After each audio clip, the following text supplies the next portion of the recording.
we are going to commence the 9th chapter of Moments, The Accidental Tourist by Bill Bryson. But before I go on, I'd like to ask you a question. How organized are you when you are about to travel? Do you think you have a proper checklist which you put a tick mark against once you're done packing? Do you ever realize that there are certain things which you have to carry? It's a must that you have to carry when you are traveling. If you don't, you can fall into big trouble. So, if you haven't done that, please do it, or else the consequences that you are going to face are going to be similar to what is going to happen in this story. So let's move on. But before we go on, let's talk about the author. William McGuire Bryson is an American-British author. He holds dual American and British citizenship. He served as the Chancellor of Durham University, Durham, England, from 2005 to 2011. In 1977, they settled in Britain. He worked as a journalist for The Times and The Independent. He left journalism in 1987 and started writing independently. He currently lives in the rural Hampshire and maintains a small flat in South Kensington, London. So this is all about him. Now let's move further towards the plot. Let's know what the story is all about. The Accidental Tourist describes the author's experiences during air flights. He recalls all those experiences, and we come to know how he fails to enjoy his air travels. Why? You shall know in detail. Being a frequent traveler, he is not able to get any air card due to his carelessness. You see, when you become careless, you lose a lot. If you are organized, if you are systematic in your approach, yes, you gain the maximum. This story gives the message that one should be well planned and organized while traveling. In the absence of preparations before setting off, the traveler is bound to encounter accidents. Accidents does not mean the actual literal accidents, but yes, you actually go in for a lot of problems which, you could have benefited out of. But yes, if you are not prepared, you definitely lose it all. So let's see how this author has actually done it. Of all the things I am not very good at, living in the real world is perhaps the most outstanding. He says, of all the things I am not very good at, okay, of all of that, living in the real world, actually living, is perhaps the most outstanding. I am constantly filled with wonder at the number of things that other people do without any evident difficulty, without any obvious difficulty, that are pretty much beyond me. He says, I can see people living without any difficulty, but I don't know why I am facing all of it. I am actually wondering how they do it so easily, whereas I don't, or rather I can't. I cannot tell you the number of times that I have gone looking for the lavatory in a cinema, for instance, and ended up standing in an alley on the wrong side of a self-locking door. Now you see how clumsy and how stupid this person can be. Yeah, he's been to a cinema so many times, yet he goes looking for the lavatory. You know what's a lavatory, right? The room, building, or the cubicle containing a toilet or toilets. So yes, in an alley, what is an alley? It is a narrow passageway between or behind buildings. So he lands up standing there on the wrong side of a self-locking door. My particular specialty now is returning to the hotel desk 2 or 3 times a day and asking what my room number is. I am, in short, easily confused. Now, do you think that's an inborn thing? No, you are supposed to be on the alert mode. If you are not, these are the accidents you are going to encounter. So yes, in fact, keep these accidents in your mind, keep these problems in your mind. You know, when they ask you a question that when he was easily confused, what all would he encounter? What are the troubles he would face? You will have to mention these. I was thinking about this the last time we went en famille. En famille is a French word. Being a French teacher, yes, I can tell you it's en famille, that is with one's family. That's the pronunciation. On a big trip. They went on a big trip with a family. It was at Easter. It was during Easter time, and we were flying to England for a week. Let's see what they encounter. When we arrived at Logan Airport in Boston and were checking in, I suddenly remembered that I had recently joined British Airways frequent flyer program. What's a frequent flyer program? It's a plan or system under which frequent flyers earn rewards for being regular customers. We are all aware when those, the frequent travelers, they do collect miles, and then they use those miles for another trip. So he was a part of this, but yes, what did he do? Just check it out. I also remember that I had put the card in the carry-on bag that was hanging around my neck. And here's where the trouble started. So yes, here he is once again. The zip on the bag was jammed. It was jammed, it was not opening. So I pulled on it and yanked at it. Yanked as in I pulled it with a jerk. With grunts and frowns and increasing consternation. Grunts as in, those low, short, grumble, guttural sounds. And frowns, when you do this. And increasing consternation, feeling of anxiety or dismay, typically at something unexpected. Obviously, now he had to check in and he had to give the card so that they could put the miles on it. I kept this up for some minutes. For some time he kept trying, but it wouldn't budge. It wouldn't move. That zip wouldn't open. So I pulled harder and harder with more grunts. Well, you can guess what happened. He's trying and trying and trying. And can you guess what happened? Give it a thought quickly. Here you go. Abruptly, suddenly, the zip gave away. The side of the bag flew open and everything within. What were the things that were within? Please take note. Newspaper cuttings and other loose papers, a 14-ounce tin of pipe tobacco, magazines, passport, English money, film. Now, all these things were in his bag. Please take it into account. Was extravagantly as in an excessive way, ejected over an area about the size of a tennis court. He's saying everything just moved out of the bag because, with a big, suddenly that zip opened and everything really flew out. And how did it all spread? It was like the size of a tennis court and all his things were scattered.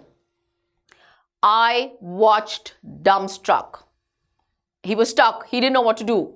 As 100 carefully sorted documents came raining down in a fluttery cascade. Cascade as in large amount of things. Those hundreds of papers coming down.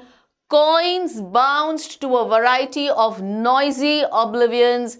And the now lidless tin of tobacco, the tin of tobacco, the lid had opened, rolled crazily across the concourse, as in the open central area in a large public building. Now here it's the airport. Disgorging its contents as it went.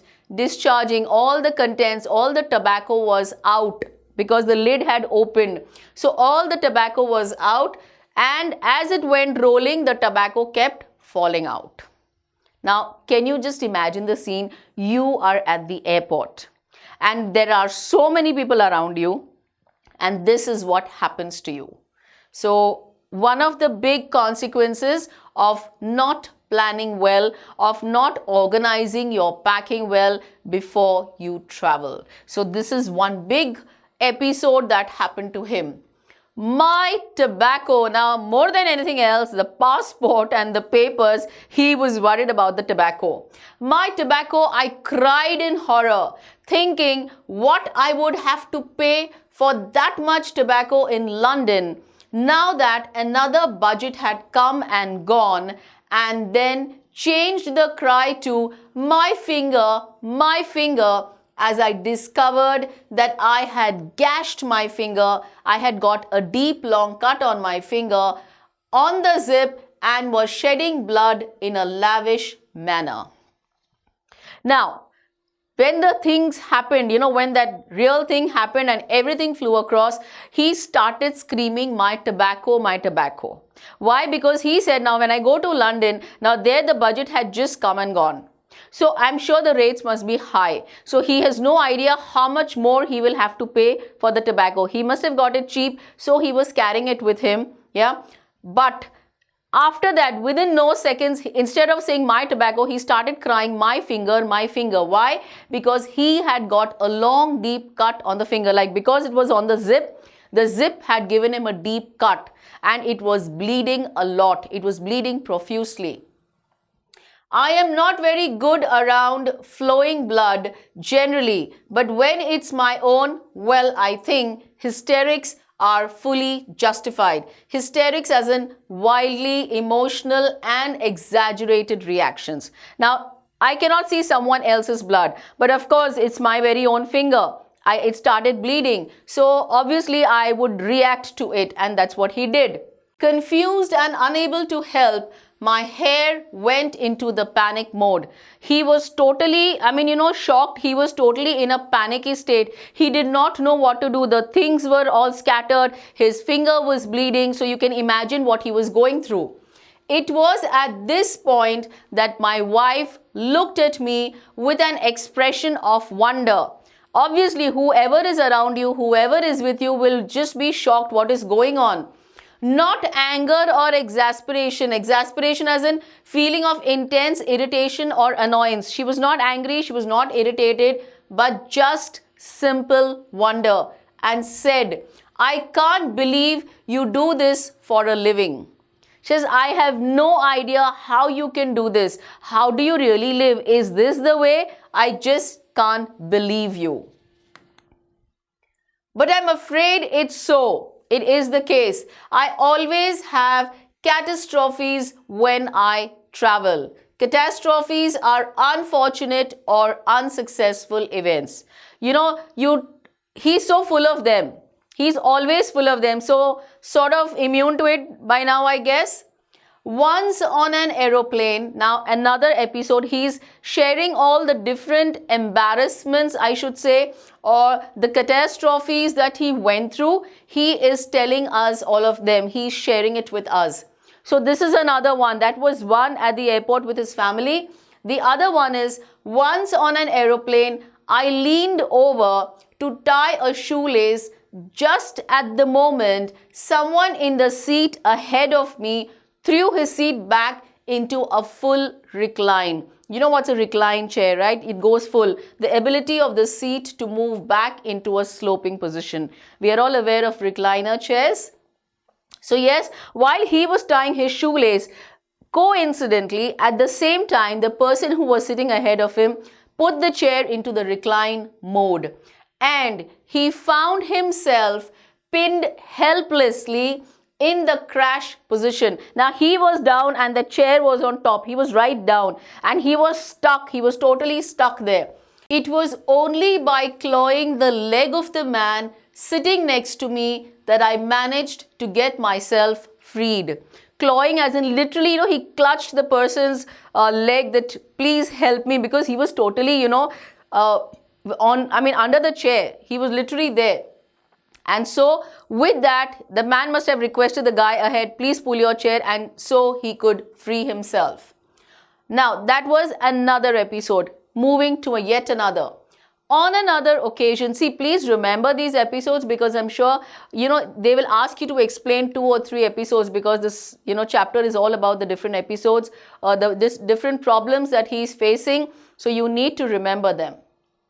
So on another occasion, I knocked a soft drink onto the lap of a sweet little lady sitting beside me. Oh, that can be highly embarrassing. Now you take a drink and you spill it on someone else. The flight attendant came and cleaned her up and brought me a replacement drink, and instantly the same thing, I knocked it onto the woman again. Oh my God. Now, do you think if you are sitting there, you would feel, okay, that's an accident, so you wouldn't utter anything. Though obviously your dress is spoiled, so it's definitely very annoying. But imagine, the attendant gets him another replacement drink. She replaced that drink because it fell down, and you do the same thing again. Now, definitely that doesn't seem to be an accident. But to this day, I don't know how I did it. I just remember reaching out for the new drink and watching helplessly as my arm, like some cheap prop in one of those 1950s horror movies with a name like the undead limb, or violently swept the drink from its perch and onto her lap. Perch as in the place where something rests, so the drink was in the glass and it just went again. So he's like, I was so helpless. I had no idea why was this happening. I wasn't doing it intentionally. He says just like in 1950s, the cheap prop of the horror movies, probably, the undead limb, something his hand was doing. So he's saying, I couldn't understand why it was happening, but it happened twice at the same time, absolutely continuously it happened. So you can imagine the situation that he was in, what he was facing. The lady looked at me with the stupefied expression, as in unable to think or react due to astonishment or shock. She's like, what? Again? You would expect to receive from someone whom you have repeatedly drenched, as in you have soaked, you have dropped your drink the second time and uttered an oath that started with "oh" and finished with "sake," and in between had some words that I have never heard uttered in public before, certainly not by a nun. Okay, so the lady, that sweet little lady next to him, was a nun, and she said the words "oh" and "sake." The line began with "oh" and it ended with "sake," and the middle thing is censored. So yes, she had some words that I have never heard uttered in public before, certainly not by a nun. So a nun used the words which maybe not supposed to, but that, it's a little obvious thing anyone would have, that the reaction could be anything. So that was it. This, however, was not my worst experience on a plane flight. Okay, now that was not it. There were things which were way more worse, they were really terrible. My worst experience, now this you have to take care. Now what we are going to talk about is his worst experience to the peak. Before them, they were okay, they were bad experiences, but this one is the worst experience. Was when I was writing important thoughts in a notebook. He was writing something. Buy socks. Now, what are the important thoughts? Buy socks, clutch drinks carefully, etc. All of them. Sucking thoughtfully on the end of my pen, as you do, and fell into a conversation with an attractive young lady in the next seat. Now, he was sitting during his flight, he was penning down some certain important thoughts. What were his important thoughts? Buy socks, clutch drinks carefully, all the previous problems that he faced. So while he was doing that, the pen was in his mouth. He was sucking at the end of the pen. Generally, when we think, we put the pen in the mouth and we keep thinking. He did that, and while he was doing that, suddenly he got into a conversation with the young lady, an attractive young lady in the next seat. I amused her for perhaps 20 minutes. For 20 minutes, he kept talking to her so nicely that she was amused, with a scattering of urban beau-mot. Urban beau-mot as in courteous and refined in manner. Whatever he spoke was in a very refined manner. And beau-mot is the witty remarks.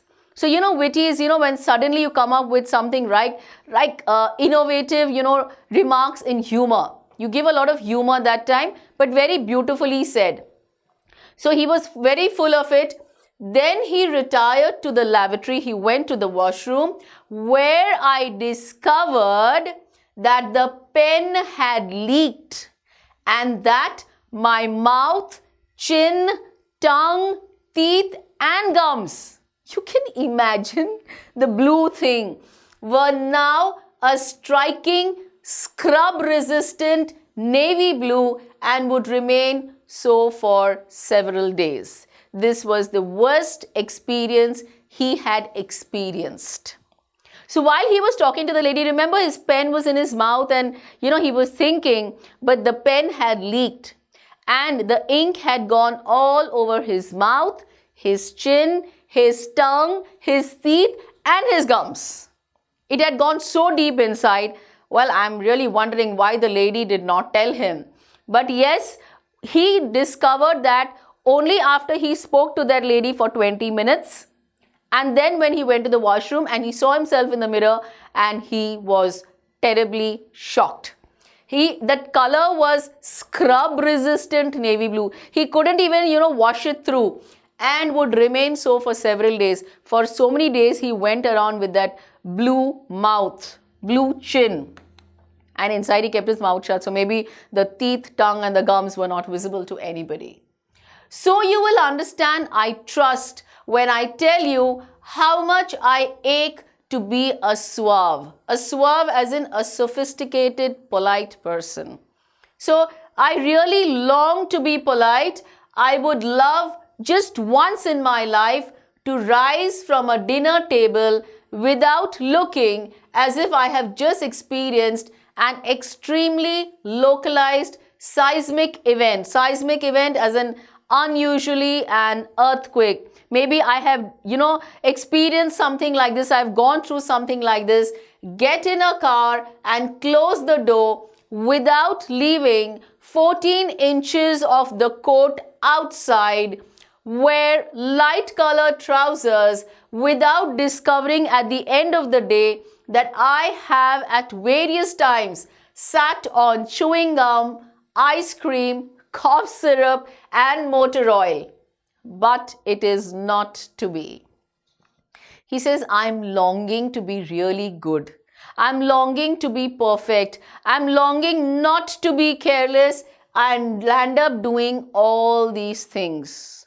I want to wear the trousers, but I don't realize at the end of the day, I come to know that I have sat on a chewing gum, I have probably sat on ice cream, cough syrup and motor oil because all those stains are on my trousers. I want to get into a car right from the dinner table. I want to walk properly and, without experiencing some stupid event, something like an earthquake, some seismic event, I don't want to face any of it. I want to walk straight into my car without closing the door and letting my 14 inches coat be outside. So, when he's wearing the coat, but when he sat, it's outside and you shut the door. I don't want to do that. So these are the things he really longs to be good at. He doesn't want to land up in this mess. Now, on planes, when the food is delivered, my wife says, take the lids off the food for daddy. She tells the son, she tells the children, please help your dad to open the lid. Or put your hoods up, children. Put your hoods up as in the food is going to fly. Daddy is about to cut his meat. When he's cutting, probably the piece just flies out. Of course, this is only when I am flying with my family. When I am on my own, I don't eat, drink or lean over to tie my shoelaces and never put a pen anywhere near my mouth. So he says, now I have learnt my lessons and I don't do any of this which might put me into an embarrassment again. I don't eat, I don't drink, neither do I put the pen in my mouth, nor do I bend to tie the shoelaces.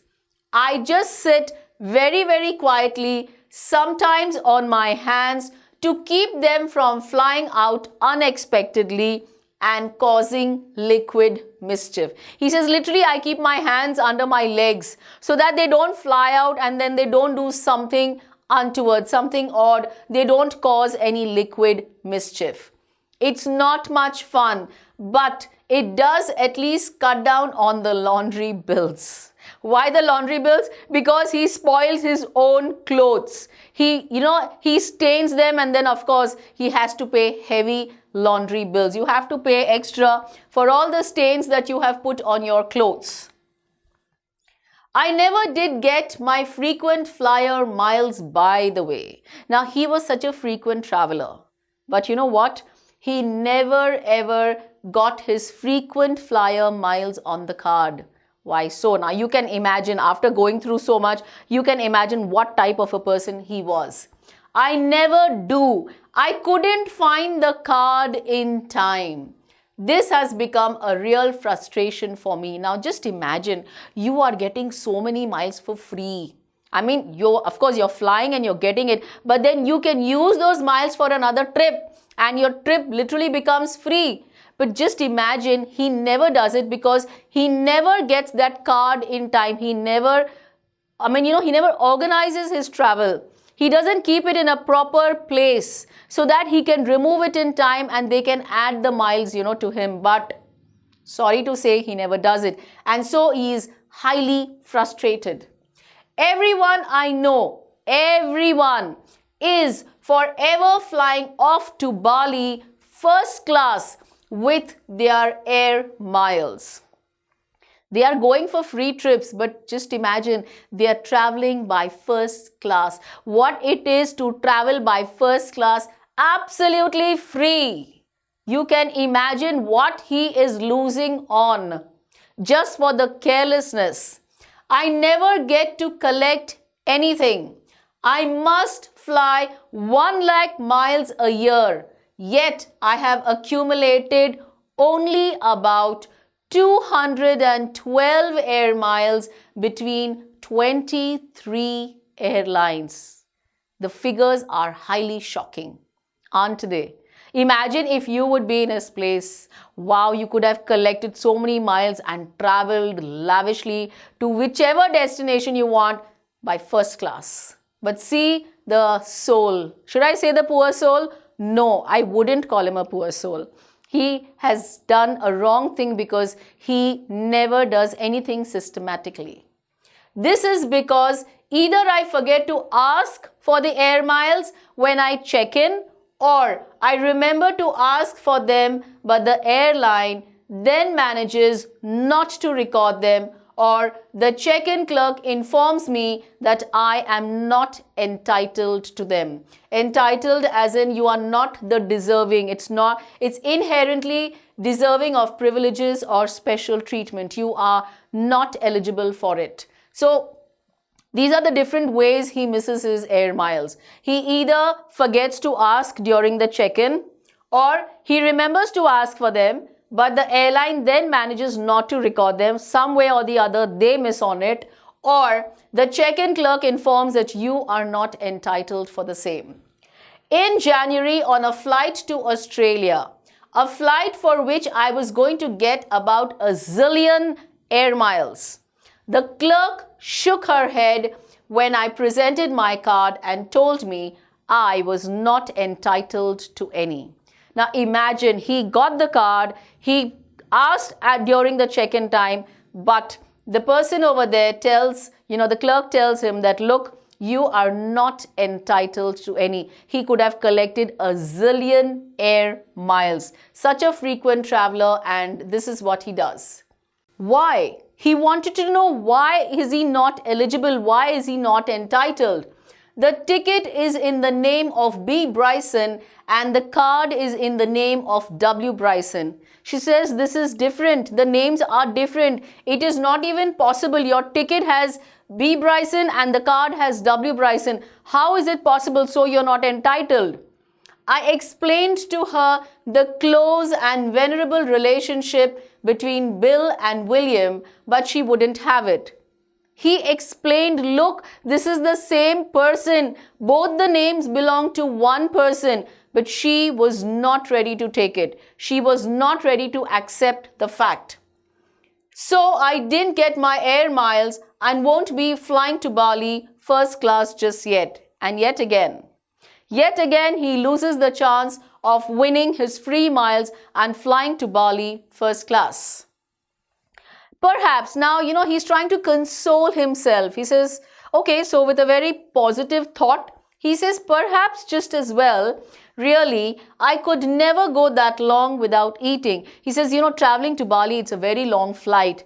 Maybe I am not going because, if I would have, maybe then I wouldn't be, going for that trip, such a long flight without eating. I would have to eat, and again, maybe I would mess up. So this is how he consoles himself. He actually, tries to think positively that, okay, everything happens for the best.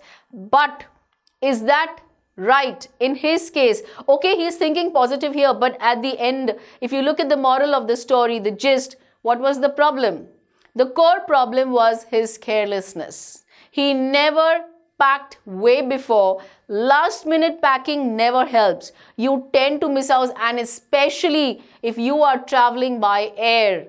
Oh my dear friends, you have to make sure you take care of your documents, your ticket, even if it is, in your mobiles. But still, you have to be ultra careful, because either you miss a flight or you miss such wonderful opportunities which our dear B. Bryson of W. Bryson actually missed upon. So let's not do that. Let's conclude this with a wonderful, wonderful quote.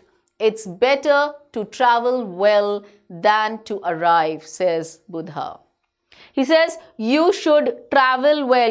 Your journey, your travel should be really well planned. Instead of just reaching there, that journey, the journey that you are going to any destination should be perfectly planned, and you should really enjoy that journey. So I'm sure you've learned a very good and an important lesson out of this story, and I'm sure you are going to implement the same. I am also sure that you don't want to experience what our dear author experienced. Yes? So for such more important lessons, keep watching and keep learning.